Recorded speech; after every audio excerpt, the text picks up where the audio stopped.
Today we are gonna be making chile colorado with beef.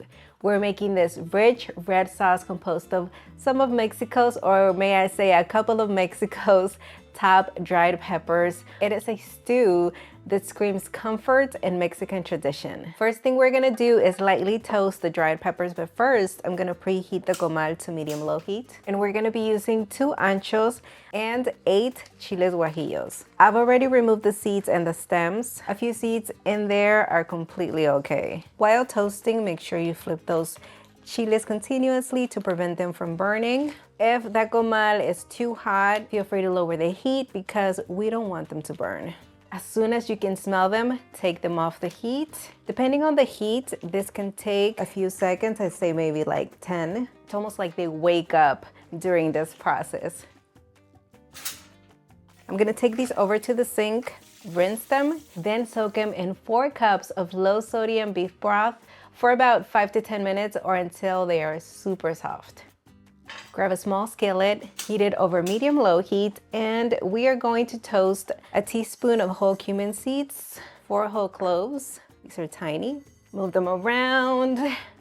That cumin is gonna lightly brown and then also release those beautiful aromas. About 10-20 seconds. Once that happens, I'm gonna add 1 teaspoon of Mexican dried oregano. This one just lightly toasted for about 5 seconds. All right. Turn off the heat. I'm gonna transfer it into a different dish just because I don't want it to be exposed to that heat. I'll just scrape the rest with a paper towel. Let's do a little bit of prep. So starting with dicing half of a white onion. Now we're gonna peel and finely mince 6 garlic cloves. Let's finish that sauce. I've got the blender.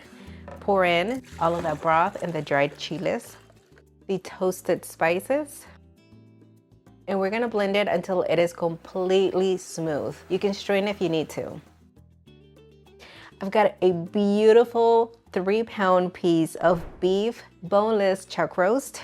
Beautiful marbling, but if you've got excess fat, feel free to trim it off. Now cut it into squares that are a bit larger than bite size just because it is gonna shrink as it cooks. With a paper towel, remove some of that excess moisture from the pieces. Season it with salt and freshly ground black pepper. Give it a thorough mix to make sure every single piece is well seasoned. And you also pick up some of that salt that landed on the sheet pan. Heat about 2 to 3 tablespoons of tallow, or you could also do oil, in a large pot over medium-high heat. Brown the meat in batches, that way we avoid overcrowding it. We really just want to give each piece the time it needs, because remember, browning equals flavor. Once all of the meat is done, make sure you remove it from the pot and reduce the heat to medium-low. Add a little bit more tallow or oil if it needs it and saute the onion until slightly softened. Follow that with the minced garlic and cook it for a minute.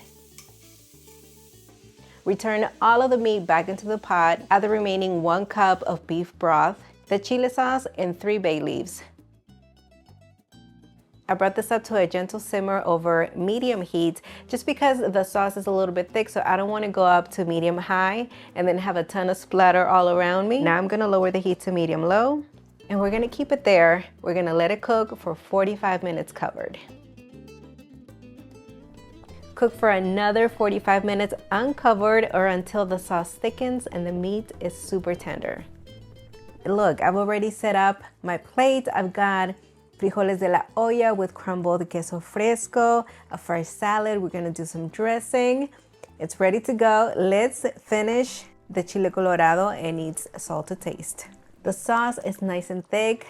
The meat is super tender. Oh my goodness, let's lower that heat. What an indication that our sauce has thickened nicely.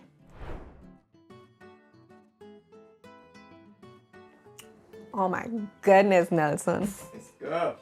Apart from the sides that we have here, you can also do Mexican rice or even a Mexican white rice. I'm gonna leave all of the links down in the description area, including a salad that I know you are going to love, so check them out. Garnish with chopped cilantro. And apart from the acidity on the pickled red onions in the salad, I'm gonna do a drizzle of lime juice. It's just gonna open up the flavors beautifully. Oh boy, I know this is gonna be delicious. I already tasted it. I mean, I have to season it. Oh my gosh.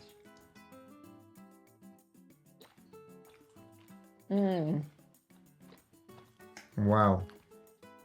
You can tell the cook made it with love.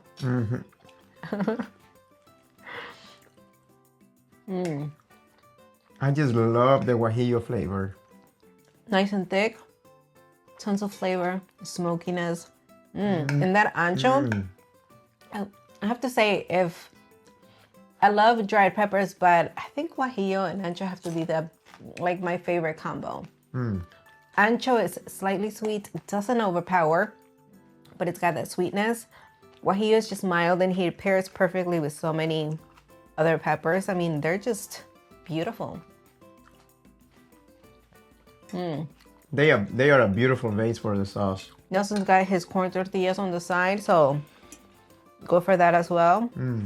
It is just amazing. Yeah, this is a masterpiece. So sweet of you. Full print of a recipe on villacocina.com, and don't forget to subscribe, like this video, and click the notification bell. That's how you show us all of your love and support. Until the next one, everyone. Bye, everyone.